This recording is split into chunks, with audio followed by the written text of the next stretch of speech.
right, ladies and gentlemen, we are back with another episode of the Lights Out podcast. We have so much to talk about.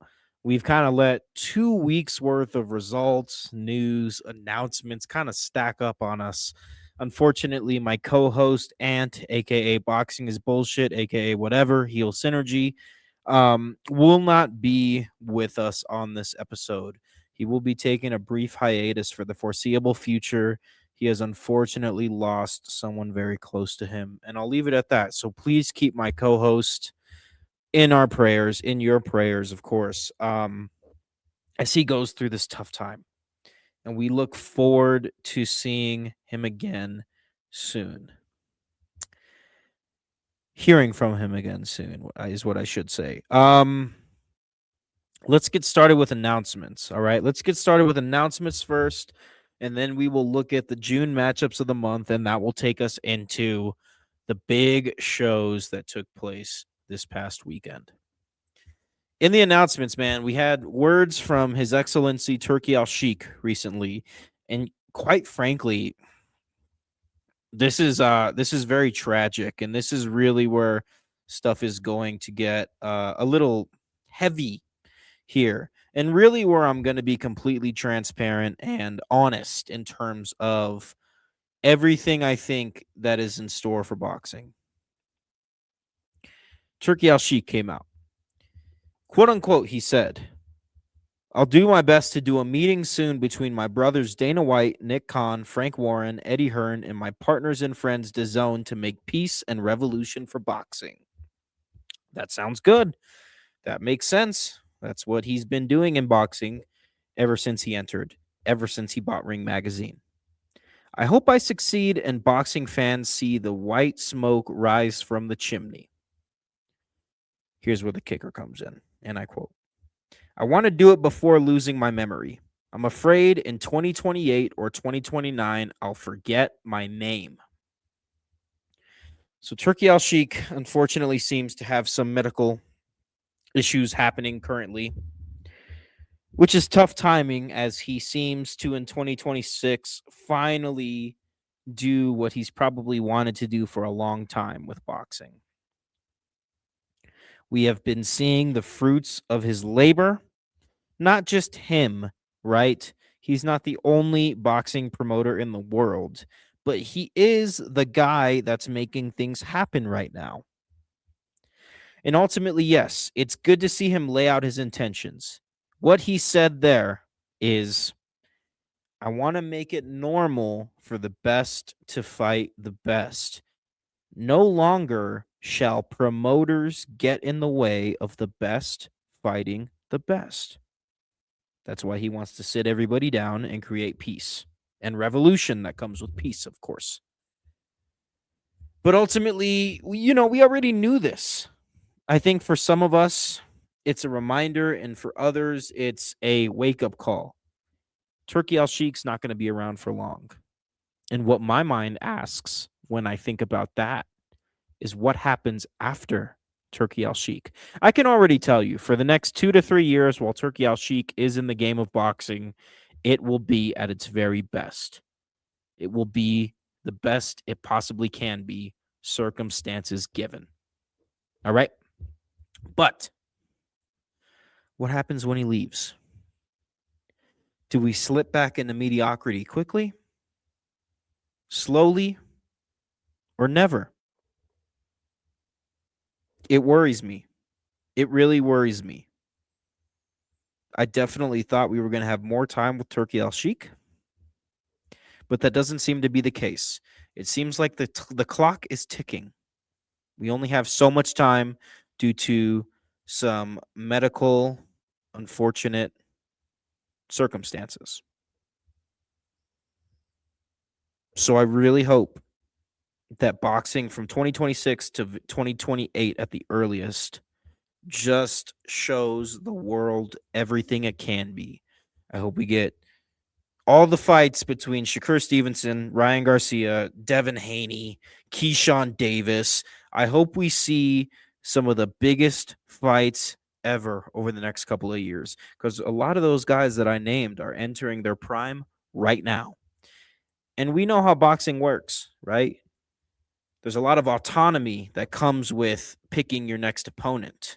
And the more clout you have, the more championships you have, the higher your ranking is, the more clout you have to pick a easier opponent, which I understand a fighter would want to do to protect themselves and optimize their net worth for their family, for their wealth. That makes sense. But it robs the sport of its very best. And the direction we are going seems to show that these guys are going to fight each other in their prime over the next couple of years.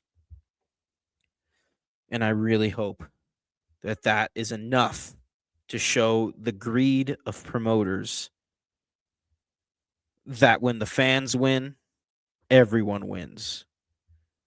When boxing is respected as a sport and an art form, opposed to manipulated and utilized as a medium for fast cash,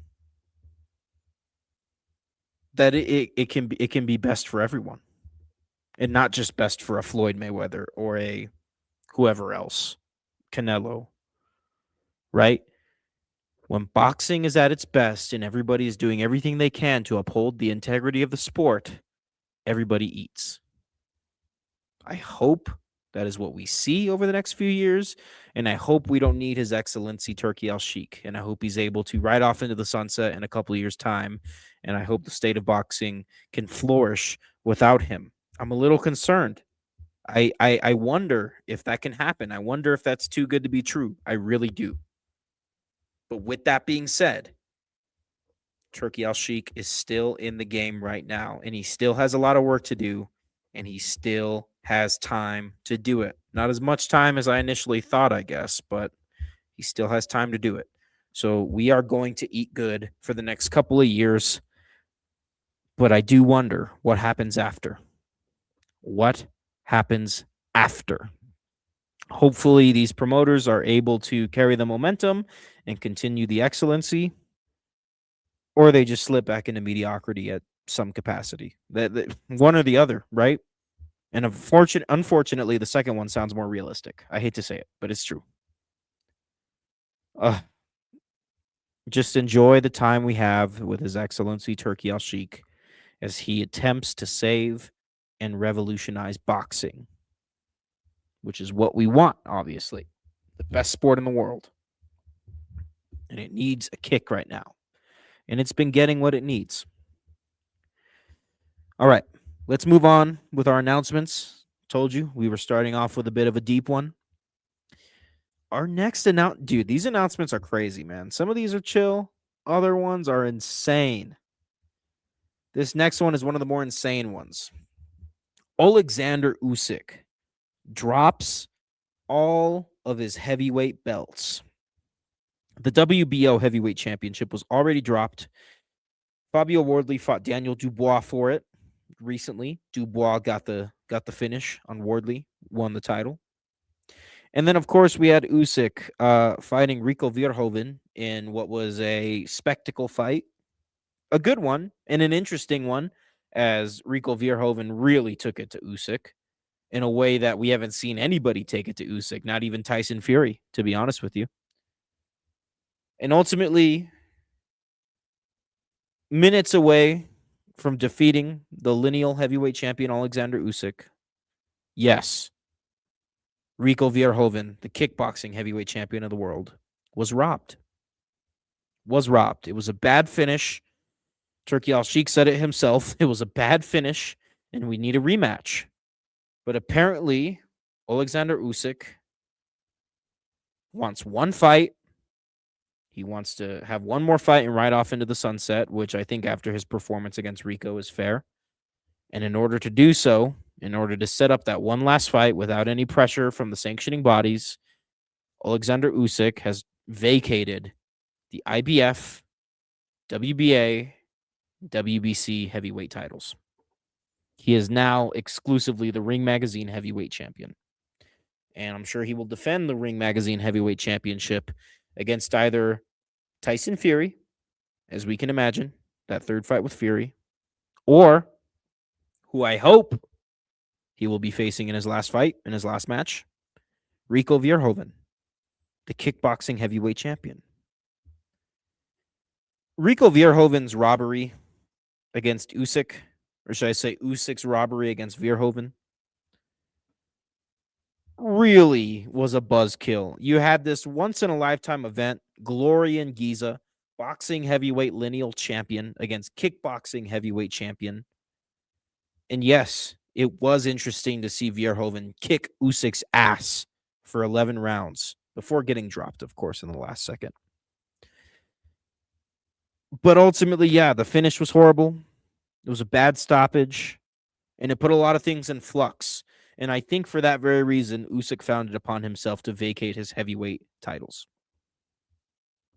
And we'll see what his next fight entails, whether it's against Tyson Fury or Rico Verhoeven. I think it should be against Rico Verhoeven. I know Fury versus Usyk 3 could be a fun trilogy match, but Usyk's beat him twice. I think his only problems now that he's vacated all his belts is against Rico Verhoeven. And I think he either gets the win in his last fight against Verhoeven or he passes the heavyweight lineal championship to Verhoeven, who I think has a future in boxing. Usyk dropped his heavyweight belts. He's still the Ring Magazine heavyweight champion, which I think is the one that matters most in my opinion.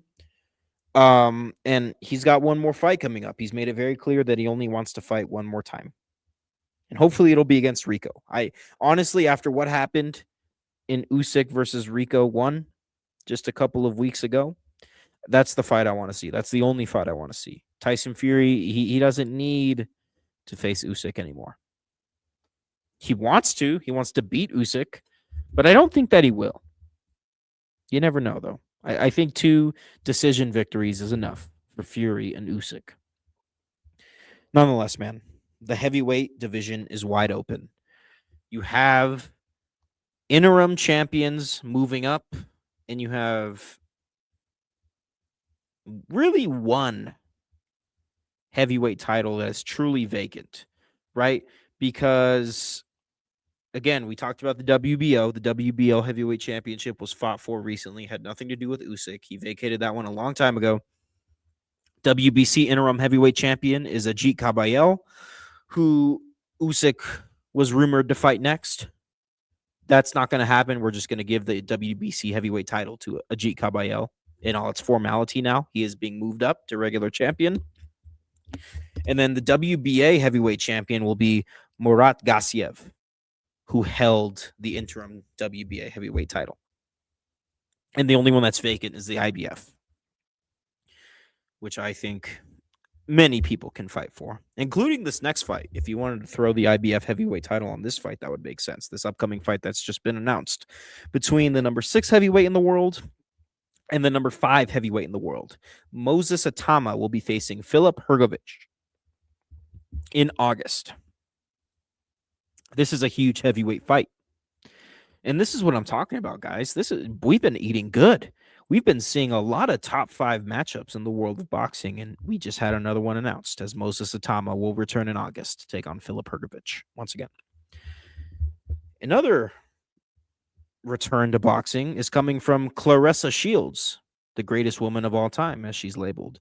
She's going to fight the WBA and WBC middleweight champion Kay Scott on August 15th, as she will be moving down a whopping 3 weight classes. That is what is next for Claressa Shields.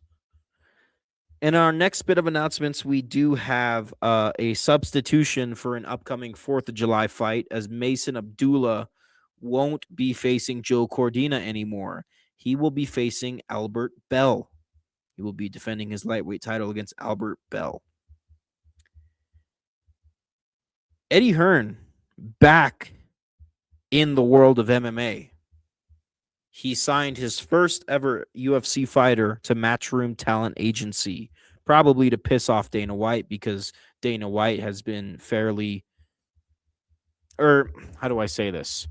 It's fair what Eddie Hearn is trying to do, because Dana White is doing the same thing to Eddie Hearn.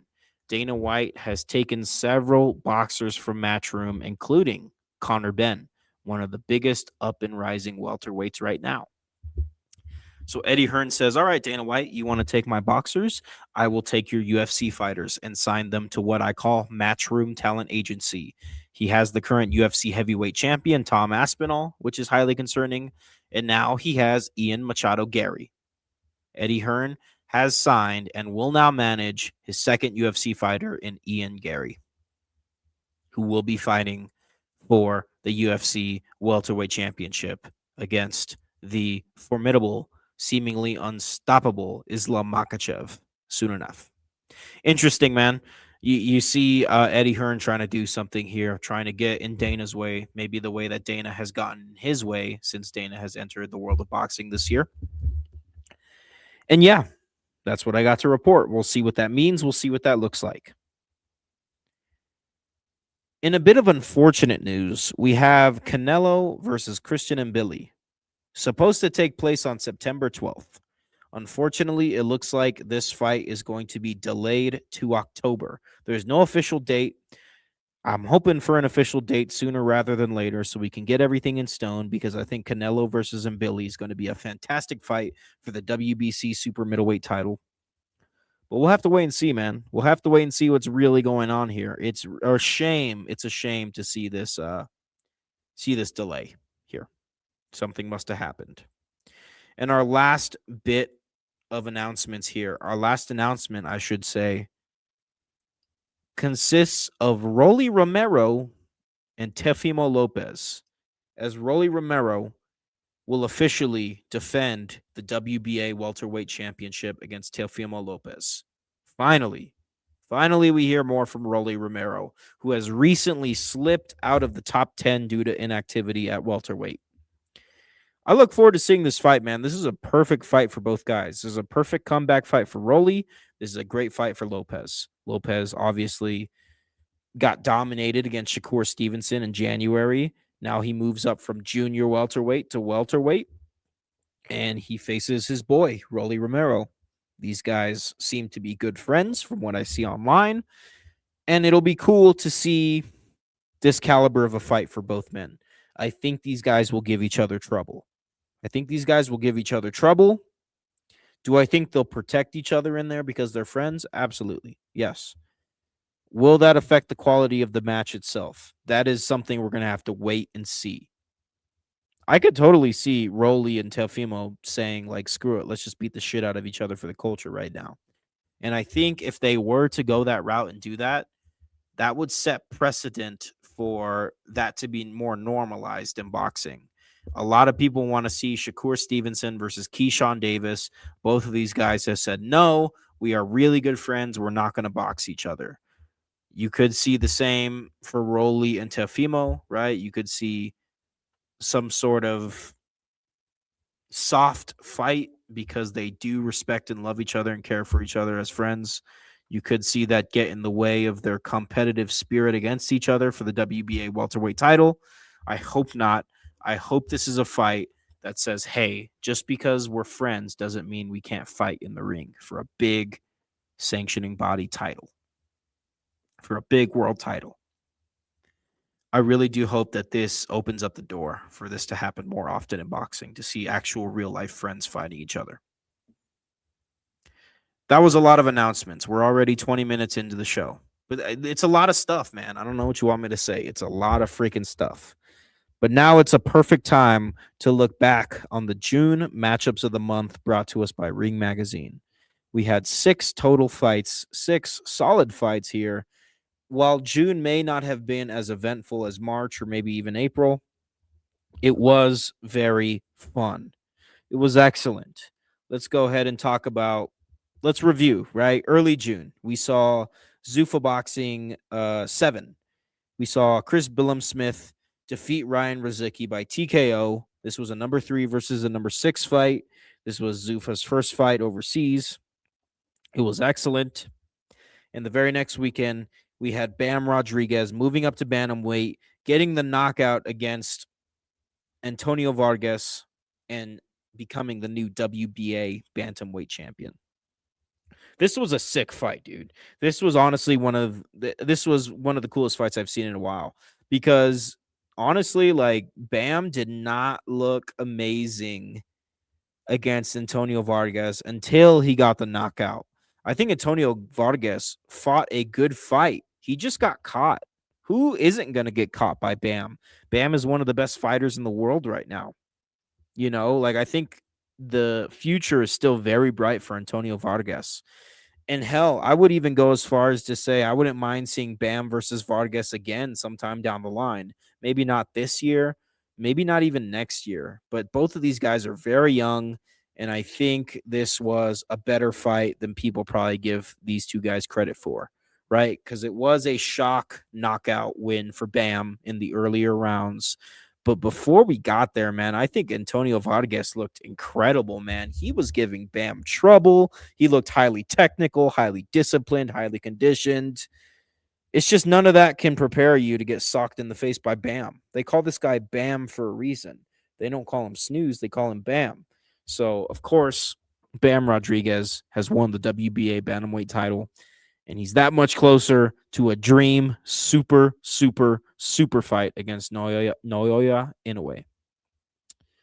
Very excited for that if that is to come. Very excited. I would love to see Tokyo Dome Bam versus Inoue. Who wouldn't want to see that? That's the fight to make.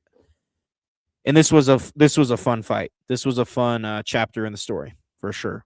I look forward to seeing Antonio Vargas sooner rather than later because I think he looked very, very, very impressive in defeat. He looked as impressive as you can look in defeat against Bam. All right. Following the good vibes, the very next weekend after the 13th, we get to the 20th. Unfortunately, we were supposed to see Oscar Collazo defend the Ring WBA and WBO strawweight championship against Joey Canoy, the number 5 strawweight in the world. It would have been a top 5 matchup, would have been excellent.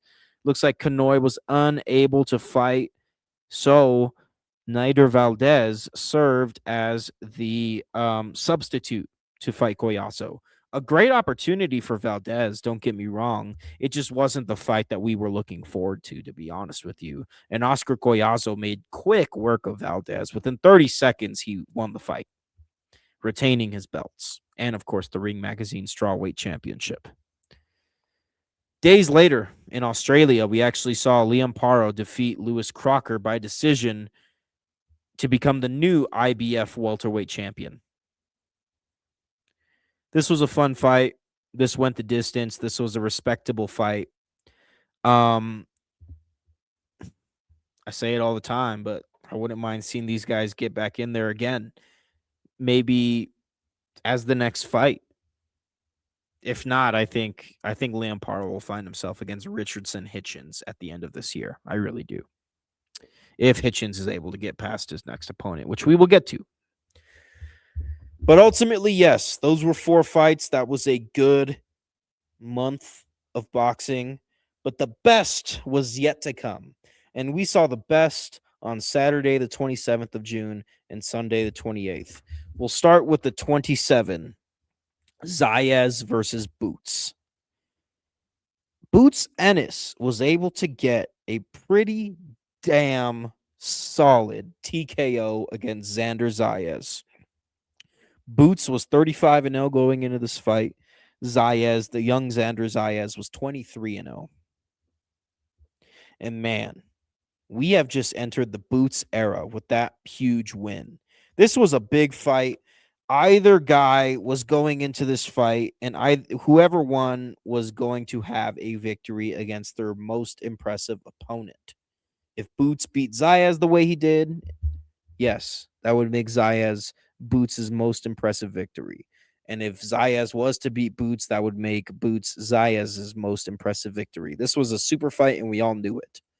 And Boots was the one to come out on top in pretty dominating fashion. That doesn't mean Xander Zayas didn't look good in defeat in this case. Boots was a lot better than he was, but man, Xander Zayas went down swinging. He looked good in defeat as well. I will say the future is bright for Xander Zayas, and now that Boots is the new WBA and WBO junior middleweight champion, the future is very bright for Boots Ennis. Looks like Oscar De La Hoya wasted no time calling for Boots versus Ortiz, which we were supposed to get. Virgil Ortiz seemed to exclude Golden Boy Promotions from these negotiations. Golden Boy did everything they could to prevent Virgil Ortiz from fighting Boots because they wanted to be a part of it. Now Virgil Ortiz is back with Golden Boy, and now Golden Boy is calling for Boots versus Ortiz. And that'll be a humongous fight, I will say. Like, the fact that Boots was able to defeat Xander Zayas definitely doubles down on us wanting to see Boots versus Virgil. Yeah, man. I'll tell you what. I want to see Boots versus Terrence Crawford. Who doesn't? I think if Terrence Crawford comes out of retirement for anyone, it's for Boots. Who else? Nobody else. Terrence Crawford, one more fight. Give us one more fight against Boots. It doesn't have to be in 2026. It doesn't have to be in 2027. It doesn't even have to be in 2028. Just give us that fight against Boots. On the undercard of Zayas versus Boots, in the co-main, we were actually able to see Emiliano Vargas, who is another Puerto Rican up-and-coming star, defeat Bryce Mills with a crazy knockout, and this ultimately unified. Oh, here it comes, fellas. Get ready for it. The WBC NABF, WBC USA, Silver, and WBO Latino Junior Welterweight Championship. Yes, that is the official name of a title in boxing, or several titles, but a championship nonetheless. And then we had two other fights on the main card. We saw Ben Whitaker, of course. He defeated Richard Rivera. He got the TKO quite early, retaining the WBC Silver Light Heavyweight title. And then Jahi Tucker defeated Yuri Cedeno by decision to become the new, get ready for it, guys, IBF North American, WBC USA, and WBO NABO Middleweight Championship. Oh, my Lord, the titles in boxing. Oh, my Lord. Anywho, this was actually really fun. I thought the opening fight was really good and competitive. I thought Ben Whitaker looked really good in that second fight. You got Emiliano Vargas delivering in the co-main, and then Boots versus Zayas. While it was a one-sided fight for the most part, it was still very competitive and a good time. It was still a good time. Boots was kind of rocked at one point by Xander Zayas. That was surprising to see. And that does create a lot of animosity on whether or not Boots will be able to defeat Virgil Ortiz, if that is the next fight to happen. And I got to admit, man, that fight can go either way too. Boots versus Virgil Ortiz. Nonetheless, even if Boots is unable to defeat Virgil Ortiz, I think it says a lot about a boxer that at this point in time is willing to take two humongous fights, seemingly in the same calendar year. Look at Bam versus Vargas, which we saw a couple weeks ago, and look at Boots versus Zayas. If you put on a competitive fight, you will look good in defeat. I think a lot of people were scared to lose because, the influence of Floyd Mayweather made everybody afraid to take one loss in boxing. The sentiment for a lot of boxers right now is if I take one loss, my career is over. And that's just not the case, man. Xander Zayas was 23-0, took his first loss to Boots, looked good in defeat, and I'm still excited to see his future. I think his stock hasn't moved at all. In fact, I think the big fight with Boots, even though he lost, pushes his value up in a solid fashion. And I think the same thing for Antonio Vargas. When did we ever talk about Antonio Vargas before? We didn't talk about him much at all, if at all. So Vargas looks good in defeat against Bam. I was actually really impressed by his skills in that fight, even though he got knocked out. And he's on to bigger and better things, right? And he's got a second fight with Bam there if they want to do that. I wouldn't mind seeing that.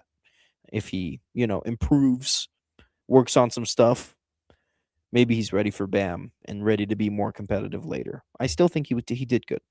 Anywho, yeah. We love to see big fights. It's not the end of the world if you lose a big fight.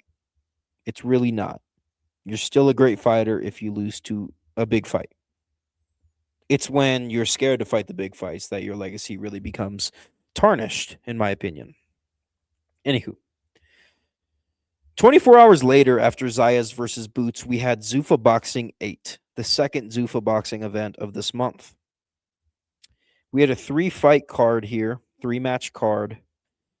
And in the first opening bout, we saw Kane Sandoval. The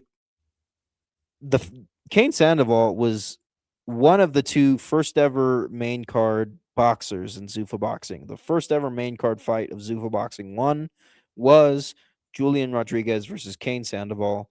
Kane Sandoval once again looked good in defeat against Julian Rodriguez, who 2 fights later we see is a beast and one of the faces of Zuffa Boxing.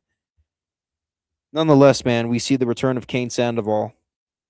And he gets the win here. He defeats the undefeated Brandon Lee by decision. And he looks to regain some momentum after his first ever loss to Julian Rodriguez after January with this win.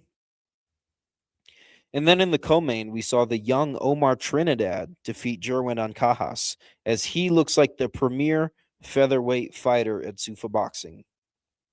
This was his main card debut. He looked good in the final prelim of Zuffa Boxing 1, and now he looks good here in the co-main. And finally, in the main event of Zuffa 8, we were able to see the return of Jose Valenzuela.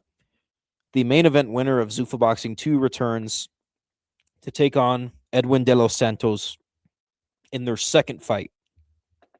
Their first fight was an absolute scrap. It was on a PBC undercard.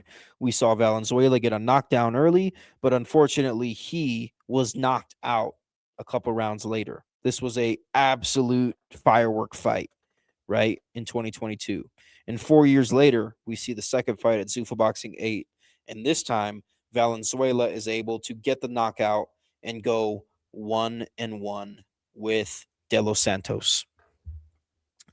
This is a huge, huge resurgence of momentum for El Rayo Valenzuela, who is one of, if not the biggest star at Zuffa Boxing right now. Some would argue it's Callum Walsh. I'm going to give it to Valenzuela right now because he's fought twice. Walsh has only fought once. He's got his next fight coming up in August. But nonetheless, man, I thought Valenzuela looked really impressive getting the round 2 knockout against Edwin de los Santos, somebody who was able to knock him out 4 years ago. And yes, I would love to see a third fight between Valenzuela and de los Santos, just not right now. That's like a couple of years down the line, 2028 at the earliest, I think, is when we see this third fight. I think you let Valenzuela go on to bigger and better things. You keep putting competitive opponents in front of Edwin de los Santos,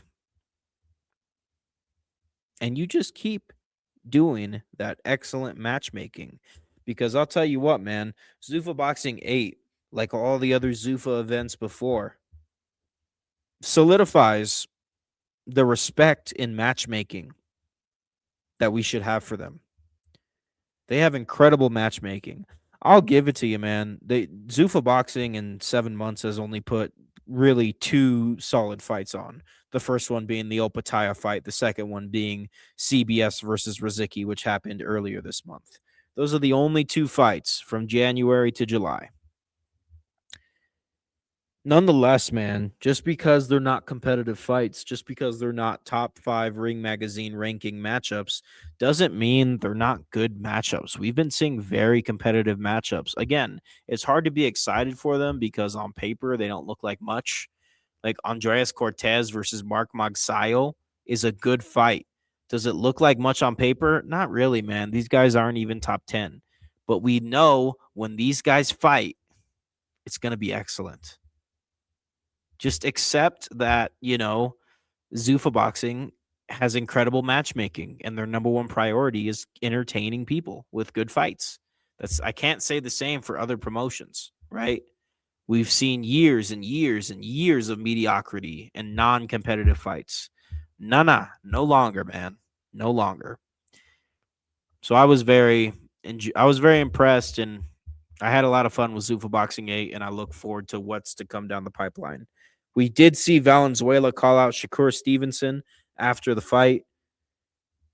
I'm getting a little squirrely. I would like for Zuffa Boxing to announce that they have Shakur Stevenson. Eddie Hearn himself has come out and said it. So I would like for it to be official so I can get excited about it. Same thing with the Ryan Garcia and Conor Benn fight. Ryan Garcia went on the Tonight Show, said he's fighting in Vegas September 12th, defending the WBC welterweight championship against Conor Benn. That is a huge fight. I can't wait to see it. I just want to make it official. I want them to make it official so I can get on here and talk about how damn excited I am. But I can't do that, and I can't do that for Shakur Stevenson because Zuffa Boxing is sitting on the announcement, and they've been sitting on it for like 2 months now, man. It's been 2 months. Earlier this month in June, Dana White said we have some big announcements to make in June. At the time of this recording, it's June 29th. Unfortunately, we haven't had a big announcement. Tell me that you have Shakur Stevenson so I can say, holy shit, it's happening. Because if Zuffa Boxing has signed Shakur Stevenson, then they are officially here to stay. I'll say that much right now. Anywho, I hope we have more announcements for Shakur Stevenson joining Zuffa Boxing by the time we talk next. We don't have a July matchups of the month brought to us by Ring Magazine quite yet. But what we do have is 4 big shows to look forward to in July. These are the fights that you should be looking forward to in July. We'll start with UFC 329. On the 11th of July, we will see the return of Conor McGregor, one of, if not the most famous, controversial, and popular UFC fighters of all time. Conor McGregor will be taking on Max Holloway in a welterweight bout. And if Conor McGregor is to beat Max Holloway, he can end up in the top 4 of the welterweight division. Max Holloway currently sits at 4. I'm excited to see this fight. I think Max Holloway is the perfect opponent for Conor McGregor right now, and I think the winner of this fight can pick up some momentum and get back to business as usual. Whether it is Max Holloway, who took a big loss recently, or whether it's Conor McGregor, who hasn't been around for several years. The co-main of UFC 329 will be a number 5 versus number 6 lightweight bout between Benoit Saint Denis and Paddy Pimblett. It's good to see Paddy the Baddie in this co-main. He's, of course, one of the most entertaining stars in UFC right now. We also have 2 other ranked fights on the main card for UFC 329 here. Right smack dab in the middle of the main card, we have Corey Sandhagen taking on Mario Batista in a top 7 bantamweight bout. And then we have Brandon Royval taking on Leoner Kavanagh in a flyweight bout, a top 6 flyweight bout. And then, of course, the only non-ranked fight in the main card is the first one. It is King Green taking on Terrence McKinney. And these are 2 excellent lightweight fighters. These guys may not be ranked yet, but these guys are excellent, especially King Green. King Green has been one of my favorite young fighters. I'm excited to see him take on Terrence McKinney. That is all we have until July 25th. So for the first 25 days of July, all you need to keep your eye on is UFC 329. But on July 25th, we have the comeback of Anthony Joshua, as Anthony Joshua will be taking on Christian Pranga, who is a huge problem. It'll be interesting to see how Joshua does against Pranga. Do I think he'll win? Yeah, I do. To me, it's more about how he'll win, because this is absolutely a tune-up fight. This is a gnarly tune-up fight, I will say that much. Like, this is an impressive tune-up fight. This is like all or nothing, right? But I think AJ will get the win here. It's just about how. Will he get the win quickly, or will he have to work for it? And I think Pranga is a guy that can make him work for it. In the co-main, we'll have Josh Kelly defending the IBF junior middleweight title against Chauhim Agyarko. Hopefully, I said that right. I really try with some of the names in boxing and UFC. Okay.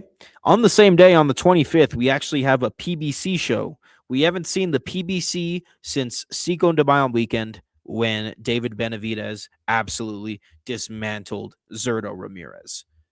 And now the PBC will be back with a big USA versus Australia card.